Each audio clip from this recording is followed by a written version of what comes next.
মৰমৰ ছাত্ৰ ছাত্ৰীসকল তোমালোকৰ কাৰণে আন এটা ইম্পৰ্টেণ্ট কুৱেশ্যন লৈ আজি পাঠ আগবঢ়াম বুলি ভাবিছোঁ আৰু আজিৰ কুৱেশ্যনটো লৈছোঁ 13.1 অনুশীলনীৰ পৰা 3 নম্বৰ কুৱেশ্যনটো লৈছোঁ আজি এটা পুতলা একে ব্যাসাৰ্ধযুক্ত এটা অৰ্ধগোলাকাৰ ওপৰত 3.5 সেন্টিমিটাৰ ব্যাসাৰ্ধযুক্ত এটা শংকুৰে গঠিত পুতলাটোৰ উচ্চতা দিয়া আছে 15.5 সেন্টিমিটাৰ আৰু পুতলাটোৰ মুঠ পৃষ্ঠকালিটো উলিয়াব লাগে কেনেকৈ এইটো মেথ সলভ কৰিম এইটো এই ভিডিঅ'টোৰ দেখুৱাম এতিয়া মই আগতে আসলতে সলভখিনি কৰি থৈ দিছোঁ কেনেকৈ কৰিলো বুজাই দি আছোঁ দিয়া আছে অৰ্ধগোলকৰ ব্যাসাৰ্ধ r = 3.5 সেন্টিমিটাৰ দিয়া আছে পুতলাটোৰ উচ্চতা 15.5 সেন্টিমিটাৰ দিয়া আছে গতিকে ইয়াৰ পৰা এটা প্ৰয়োজনীয় হ'ল কি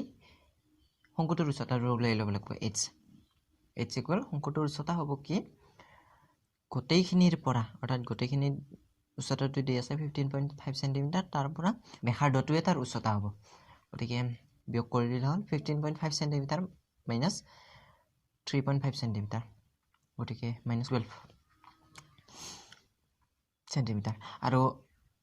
তাৰ পিছত শংকুৰ নতি উচ্চতাটো প্ৰয়োজনীয় হ'ব ইয়াত শংকুৰ পৃষ্ঠকালি উলিয়াবৰ কাৰণে তাৰ সূত্ৰটো হ'ল কি পাই r l গতিকে পাই r l ৰ কাৰণে l টো প্ৰয়োজনীয় হয় গতিকে শংকুৰ উচ্চতা নতি উচ্চতা l = শংকুৰ নতি উচ্চতা l = √r² + h² আৰু r = দিয়া আছে 3.5 সেন্টিমিটাৰ h = দিয়া আছে 12 সেন্টিমিটাৰ গতিকে ভ্যালুটো বহালে পইণ্ট আছে so 3.5 square plus 12 square equal 3.5 ক যদি স্কয়াৰ কৰো 12.25 আৰু 12 স্কয়াৰ কৰিলে 144 তাৰ পিছত দুটা প্লাস কৰিলে হ'ব 156.25 আৰু ইয়াৰ ৰুট ওলালে 12.5 সেন্টিমিটাৰ হ'ব কেনেকৈ এই ৰুটটো উলিয়াই হয়তো বেলেগ এটা ভিডিঅ'ত মই জনাবলৈ চেষ্টা কৰিম বেলেগ এতিয়া l টো ওলাল l টো আমি উলিয়াব লাগে পুতলাটোৰ মুঠ পৃষ্ঠকালি উলিয়াব লাগে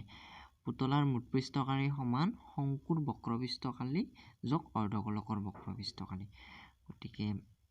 শংকুৰ বক্ৰপৃষ্ঠকালিৰ সূত্ৰটো হ'ল পাই r l আৰু অৰ্ধগোলকৰ বক্ৰপৃষ্ঠকালিৰ সূত্ৰটো হ'ল 2 পাই r² দুয়োটা প্লাস কৰিব লাগিব তাৰ পিছত আমি শংকুটোৰ মুঠ পৃষ্ঠকালিটো পাম কেনেকৈ কৰিছো এই ভিডিঅ'টোত জনাইছো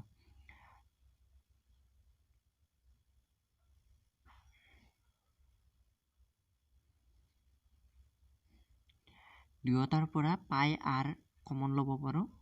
পাই r কমন ল'লে থাকিব l প্লাস 2r আৰু পাইৰ ভ্যালুটো বহাৱা যদি বহাও 22/7 ইনটু r ৰ মান হৈছে 3.5 l ৰ মান দি আছে 12.5 দিয়া আছে মানে l ৰ মানটো আমি পাইছো উলিয়াইছো নতি উচ্চতাটো প্লাস r ৰ মানটো আছে 3.5 2 * 3.5 গতিকে 22/7 or 7 আৰু 3.5 কেনসেল কৰিলে 0.5 22 * 0.5 মাল্টিপ্লিকেশন কৰিলে 11 হ'ব আৰু 12.5 plus 2 * 3.5 মাল্টিপ্লিকেশন কৰিলে 7 হ'ব 12.5 plus 2 * 3.5 কৰিলে 7 হ'ল আৰু দুয়োখিনি গোটেইখিনি প্লাস কৰিলে 19.5 হ'ব আৰু 11 * 19.5 214.5 সেন্টিমিটাৰ স্কয়াৰ